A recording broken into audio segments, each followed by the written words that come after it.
And welcome back to the Constitutionals podcast. I'm your host, Chad White. If you didn't know, this is the premier podcast for the website, cpluscomedy.com. Like I just said, it is a website. I think you should go there. All right, well, we're done with that. Sorry, I am clearly busy doing something else. I saw something that piqued my interest on Facebook Marketplace, and I fully started looking at Facebook Marketplace.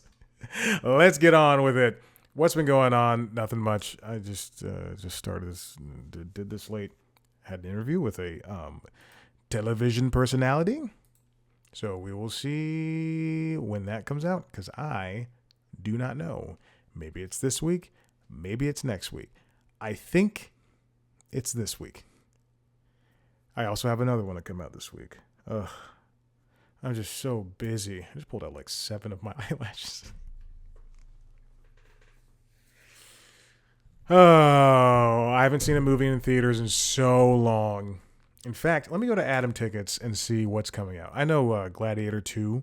Oh, it's in theaters Friday. Okay.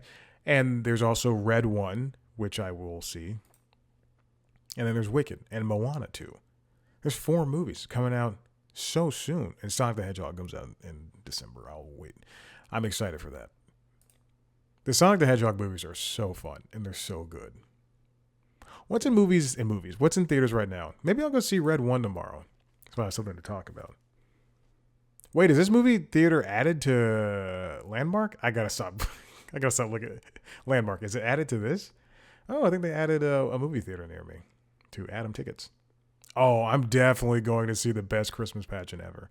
I will not be seeing Heretic. There's no people of color in it. I'll see Red 1 at noon. Hell yeah. I'll go see Red 1. I don't know what it's about. I know The Rock is in it, and one of the Hollywood Chris is in it. And then, it does look like Wicked comes out this week too. Wicked and Gladiator. Oh, they're both 2 hours. They're both over 2 hours. They're both 2.5 hours long. I will not be seeing Mufasa. I have no interest in seeing that movie. I do want to see Moana. All right, well, that was a good couple of minutes spent looking at what movies are coming out. It's been a long time since I've recorded the show on time. And whose fault is that? Not mine. All right, let's get into some news. Ooh, I just got a little bit of a sting in my calf. After the gym, on Mondays, Wednesdays, and Fridays. Well, Mondays and Fridays. I usually do something else on Wednesdays. After the gym, I go for a cool down run with Maverick. Before the gym, on Monday, Wednesday, and Friday, I do a walk and a run with Peloton. I do roughly 40 minutes of work before the gym on the treadmill 3 days a week.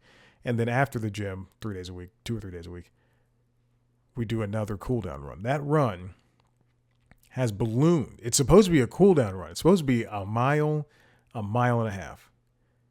Because I need to drain Maverick of his energy. He's 2 years old, but he still acts like he's 6 months post the surviving the parvovirus. After he beat the virus, after he beat death, and then it was a close to death, but he could have died from the virus. But after he beats the virus, and he has all the energy in the world, and he's chasing Nova, and he's pulling on his leash and everything, he still has that energy. When I let him out, and when I come back home from the gym in the morning, and I keep the crate closed, I've started keeping it open from Friday night until Sunday night, to where he can walk freely in there when I'm in the middle of the night, when I'm sleeping and stuff, because I'm trying to build trust with him. I couldn't do that 6 or 7 months ago. But when I come home from the gym, during the week, I lock it up because I cannot trust him. He peed on my mattress, on my Lisa mattress. It's an expensive mattress. Within the first month I got him. Twice. He did it twice. Anyway, so I come home from the gym. He's already ready to go. God forbid I spend an extra 20 or 30 minutes because then he's going to be really ready to go. I unlock the crate. That man bursts out. The fastest thing. I picked him up this morning and his heart was just pumping. He's ready. He's still got that energy. Running with him is a treat. It's so crazy though. On Friday we were running. I got so mad at him. We were running and I have to put on his e-collar when we run. Because he just doesn't, he's scared. He's scared of the world. He has high anxiety still. He's scared of the world. And so the e-collar vibrating him and shocking him does keep him straight. But we were running down Edgewood in Atlanta, Georgia. We were running down Edgewood, headed back towards the Beltline. So we're running on the sidewalk. And we're about to cross the street. I get the sidewalk is not big enough for a very split second on Edgewood. And so I'm running in the bike lane and he is running the bike lane for half a second. He gets up on the sidewalk because he's so scared. And it's kind of a protected bike lane. And he's so scared. And there's a stop sign and he runs right in between it, which means the rope is right between it. The leash is the leash on my hip is right in between it. And we look cars all around us. We look so stupid because he rams into it and circles it up and he's like dragged. And I'm like, oh my God, I got so mad, like fist clenching mad. And I'm like shocking. I'm like, why would you do that? Why would you do that? Yes, it's cruel. I should not have done that. But in the moment, there's a joke that I've been thinking about since I don't watch a lot of live comedy, but there's a joke that I've been thinking about on Seth Meyers' Dad Man Walking, I believe that's what it's called, on HBO Go, on HBO Max, excuse me, HBO Go, I went way too far back, on HBO Max, where he says, I'll never hit my kids, but sometimes if they're frustrating me when I'm pulling off their jackets, I'll just pull it off really fast. and they'll like get their arms stuck. It's a very funny joke. I'm butchering it. Go see their special. Let's get on with the story. But that's how I feel sometimes with Maverick and Nova, is when I'm like, give me your. I take the collar off. I'm like I pull it off with not collar, vest. I like pulled it off with effort. And he's like, or Nova, she likes to cross in front of me when I'm about to get her and Maverick's food. And she likes to deliberately cross in front of me. So sometimes if her tail is and I don't wear shoes in the house, obviously. So sometimes her tail's in front of me, I'll just step. I'm like, hey, don't do it. Don't walk in front of me. Just nice little, hey, your tail's right there. Peter's going to call me. Peter. This comes from Leslie Goldberg and Rick Porter at The Hollywood Reporter. Amazon is shutting down Freevee streaming service. I knew this was going to happen. If you asked me when Amazon started bringing Freevee into the Prime Video fold, Freevee Video, I knew this was going to happen. This is the thing. So Freevee is the free streaming video service that I believe Amazon acquired. It's the Amazon's free ad-supported streaming service. And now they're going to fold it into Prime Video. What should have been happening prior to this was Freevee should have been the free version of Prime Video with the ads. And then you should be able to go to primevideo.com or whatever and watch all of the Freevee stuff, and then they can show you, oh, hey, you subscribe to Prime, you can get this. You can get Bosch Legacy, but then on Freevee. But if you want to watch Bosch Prime, subscribe to Prime Video. Freevee's programming will still be available at no charge for users who don't subscribe to Prime Video, which is included in the Prime membership. I mean, this makes sense. Like, this is something that should have happened a long time ago. There doesn't. Freevee was IMDb TV before it changed its name in April 2022. to better distinguish it from its association with the online database, also owned by Amazon. This should have been the move initially.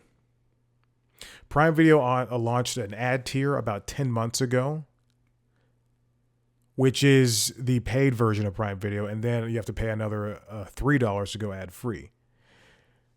This is something I think, consolidation is going to be, this is what the entertainment industry does. It does consolidating, then it breaks things up, and there's so many, and then consolidating again, and it breaks things up. Look at not Verizon, look at Singular and AT&T and all that. Like those companies, and they came together, went apart.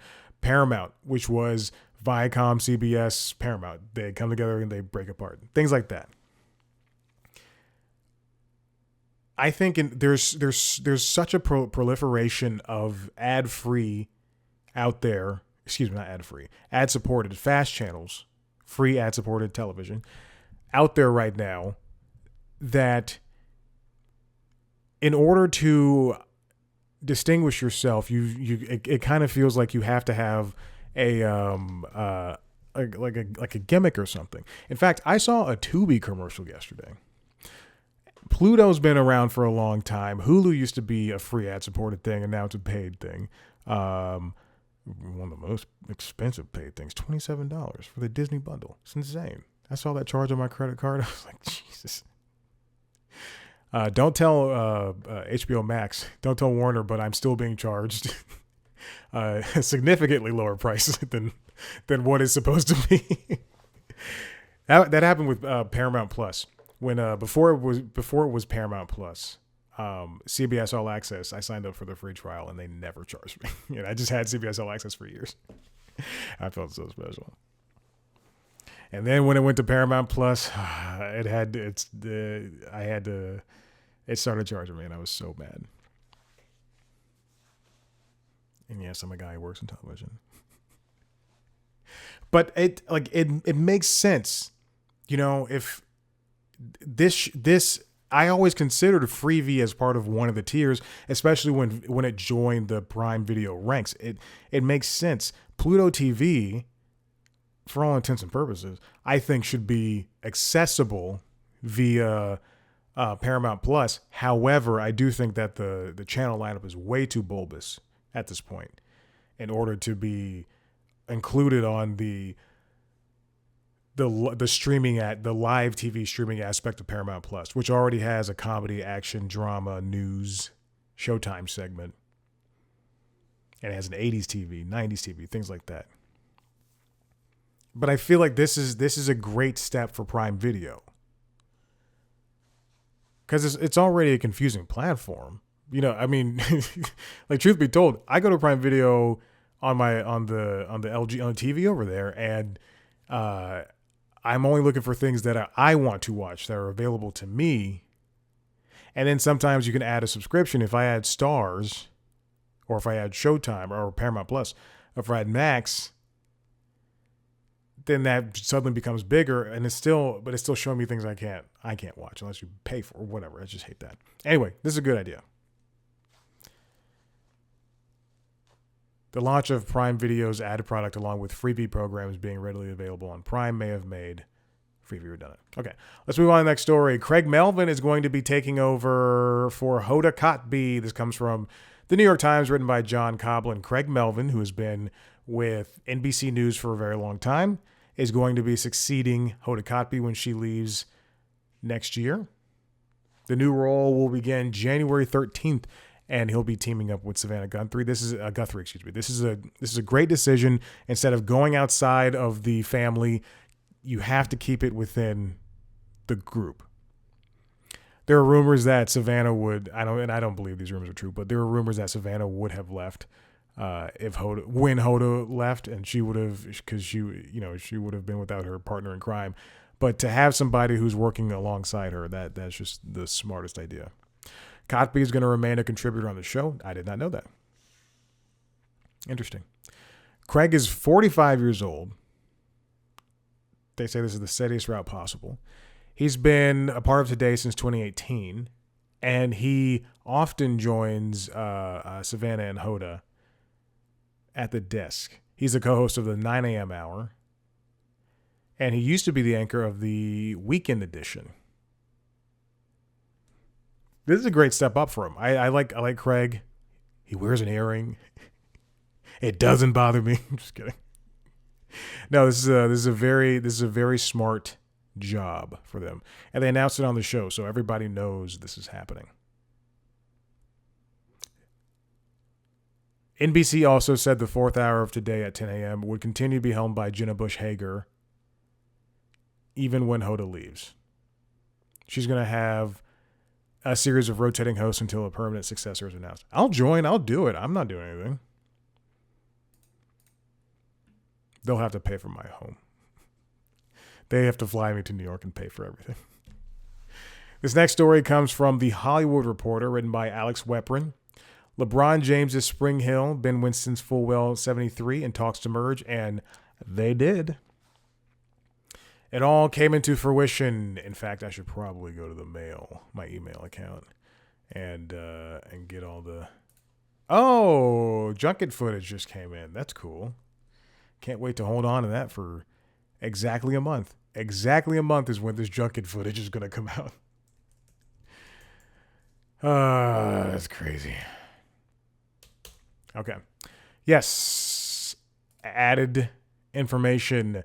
This comes from Variety, written by Cynthia Littleton. Fullwell 73 and Spring Hill Company join forces to grow in film, TV, documentary, live events, and branded content.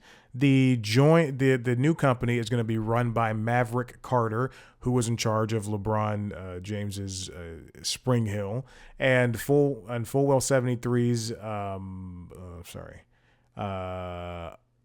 Leo Pearlman. I don't know why he's listed. Never mind. Leo Pearlman so Maverick Carter and Leo Pearlman are going to come together and lead this company. The deal is expected to close by year's end. Spring Hill, LeBron James's company, I think is a really good company for the things that they do. Both of these companies are known mostly for their reality-based projects. Spring Hill does The Shop, which used to be an HBO series, and now I think it's only on YouTube. And they're working on docuseries for USC's women's basketball star Juju Watkins. They're doing a Motown Christmas holiday special on Peacock and NBC. They also have Netflix productions like the show Starting Five and the scripted movies Res Ball. And, they even produced Adam Sandler's Hustle, which is cool. That's great. I like that a lot. Fullwell 73 is, again, mostly known for a lot of reality stuff. They do The Kardashians, which is on Hulu. They've done some concert specials like Adele's One Night Only, Elton John's Disney Plus thing, Ed Sheeran's The Sum of It All. It's like you've seen... Between the both of them, you've definitely seen any one of their reality products or concert products. It's really great and fascinating. This is this is much better than Disney buying Marvel or Star Wars. You know, this is a pretty big step, especially since it takes away the pain of running. Let's pretend Fullwell 73 is a 30-person company and Spring Hill is a 20-person company. It takes away the pain of having to run so many arms of these and productions of these companies and like struggle and then just bring together all 50 people and probably turn into 40 people at some point and really just make things better and more efficient. Spring Hills, I don't care about values. This is great. I like the idea. And, I think LeBron's a great basketball player. I think he and Maverick Carter are just fantastic business people. What they've been able to do with Spring Hill is crazy. And James Corden is a partner in Fullwell 73, and they've done a lot of great entertainment products. Yeah, it's okay I could be cynical about some stuff, but man, these people are smart and they're good at what they do. You know, it's interesting because I've been doing the constitutionals for so long. I often get emails from a lot of podcast companies, and now more so than I did 11 years ago. But I get a lot of emails from podcast companies that are just crap. It's basically spam at this point. I'm going to report this as spam, and do not ever email me again. How dare you? This next one comes from our friends at Variety, written by Jennifer Moss and KJ Yasmin. AMC Networks, speaking of acquisitions, acquires full control of BBC America for $42 million. When I saw this, I just thought this is the best thing to happen for AMC. AMC Networks has proven itself time and time again that you don't that even if you're on basic cable, you can thrive in the same way that what's it called? That HBO and Showtime have. AMC Plus, let's just take a step back. AMC Plus is a very niche streaming platform, and yet it brings together, I would say, I'm looking at AMC Plus right now, three really great products, along with three other very niche products that together turn into a streaming powerhouse. Something that cannot be rivaled by the likes of Disney Plus, that's trying to reach everybody. Max, that's trying to reach some people. Look, stop taking things off David Zaslav. Paramount Plus, and I would say Hulu is the only thing that really kind of matches with what AMC Plus is doing. So AMC and Plus includes AMC, the cable company, the cable channel, the Walking Dead universe, Shudder, and the Walking Dead universe is like big now. Shudder, which is a horror-based streaming platform you can get on its own. Sundance Now, which is like kind of like, a douchey film auteur streaming platform, which you can get on its own. BBC America, which is British TV that's aired in America. And IFC Films Unlimited, which is, the other douchey film thing.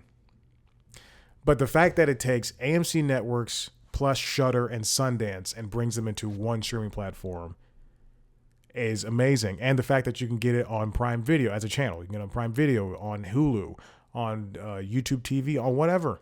You don't have to use their app. This is such a good idea. And plus, I always equated BBC America with AMC. So now AMC Networks gains the remaining, it had 49.9% stake in the channel. Now it gains 50.1% in exchange for $42 million in cash. Wow. AMC Networks says, quote, future contractual programming commitments to BBC Studios would have been significantly reduced had the deal been closed by September 30th, the final day of this last quarter, and $132.9 million of redeemable non-controlling interest related to BBC America, quote, would have been eliminated. Going forward, AMC Networks will no longer be making any related cash distributions to non-controlling interests. I don't know what that means. I guess they're saying, hey, we're not going to be buying things that we can't be in charge of. Or we're not going to be investing in things that we can't be in charge of. The sale of BBC America to AMC is perhaps indicative BBC Studios is planning a new strategy for its content distribution in the U.S. Yeah, I wonder where this leaves the shows on BBC America. I wonder where that leaves the Graham Norton show. And we know Doctor Who is already on Disney Plus now. And other shows that are like Killing Eve and things of that nature. In February, BBC Studios wholly acquired streaming platform BritBox International, which focuses on offering the best of British content internationally, including in North America. The streamer was originally found. The BBC also has a premium ad-free documentary streaming service in North America. Yeah, I don't know where this is going to leave BBC America. I do feel as though this is kind of because what airs on BBC America, I was going to pick up my phone, but now I just realized I have YouTube TV and I can go and look what airs on BBC America. For some reason the show The Watch popped up. From my library, I see Snowpiercer, Orphan Black Echoes, which is a show that's been canceled. Planet Earth 3, Les Mis, movies like The Mortal Engine, The Hitman's Bodyguard. Yes, there was a period of time where I wanted to watch both The Hitman's Bodyguard and Hitman's Bodyguard Part 2. One of those movies I've seen twice. It was The Hitman's Bodyguard. True Lies, Young Guns, Young Guns Part 2.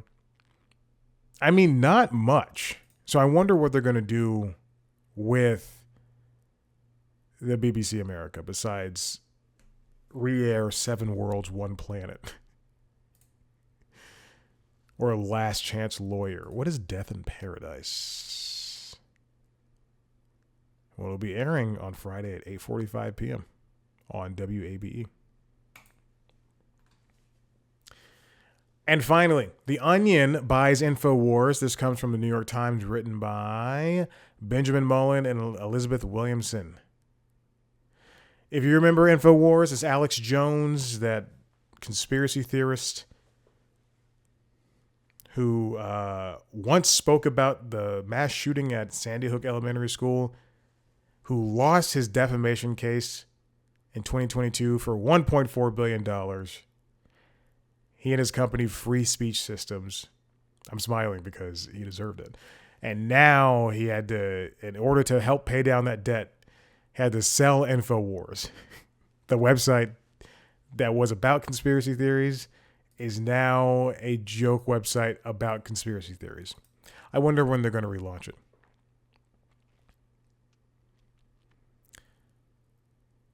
The auction drew only 2 bidders. Walter J. Sikak, a Houston lawyer representing First United American Companies, a business associated with an online supplement store that bears Mr. Jones's name, bid $3.5 million in cash for Infowars' website. Related websites and Infowars' lucrative supplements business? No. The Onion Group did not release terms of the sale, but in the hearing, it emerged that it had offered less in cash from than First United. That's so funny. It won by including a quote credit bid, a pledge by Sandy Hook families who had sued Mr. Jones in Connecticut to forego for now collecting on a portion of the damages due to them. Wow. That's amazing. The Onion announced this in a tongue-in-cheek way.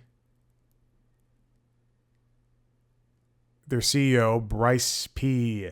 Tetraeder, wrote a little piece on the Onion website talking about why he decided to buy Infowars. I believe the Onion is also getting back into physical print as well. The Onion purchase, backed by a wealthy gun control group and brokered by a Connecticut law firm steeped in Democratic politics, seems destined to fuel claims by Mr. Jones and his listeners that the lawsuits are the work of, quote, a deep state cabal set on taking him down. Oh my gosh. I'm so excited to see what they do. However, there's one thing in concern about that. The Onion, and I know this was during a time where they were owned by a different company. The Onion is they've done things like Clickhole. They've done other parodies before, but they had to drop those, in favor of focusing on the Onion. The Onion, they used to have TV shows. They did a movie at one point, and all of that was great because it was in this time. It felt like it was all in this time capsule of when you could do that, and now all this stuff is so super expensive. I just wonder if they're going to be able to have the same focus because they used to do a parody of the show The Daily, the podcast The Daily, and they used to put out a daily podcast, and then that stopped, and Clickhole stopped. Actually, I don't even know if Clickhole is around anymore. Oh, Clickhole is still around. Do they own it still? Oh, wait a minute. It does not seem like it's updated constantly, but there's a lot of updated things. It's not like it's updated constantly. Is Clickhole owned by the Onion? for following. No, it doesn't look like it's owned by The Onion. They're only following a few other things. Anyway, I don't know. I mean, it all used to weave together, but we'll see if they're able to keep this up because they're doing Joshua Johnson, the news reporter, is now doing Josh Johnson, I guess. Well, Joshua, I think it's Joshua, is doing a video of like actual news reports for them that are all jokes. But anyway, we'll see where that lands them. Listen, if you like what you heard here, head to the website cpluscomedy.com where you can see me talk to famous people. Sometimes I just record an interview. Oh, we have a couple coming out. And plus I got this just junket thing that was just released to me. So that's going to be great. If you want to see a video version of this show, head to youtube.com/cpluscomedy. You can see a video version of the other podcasts there as well as the interviews. LinkedIn Logs, which is the jobs podcast, and Late Night Lately, which is the late night show. You can follow us on TikTok, Facebook, Instagram, and Blue Sky at C Plus Comedy. Me at Chad Blackwhite. Thank you so much for listening. Goodbye.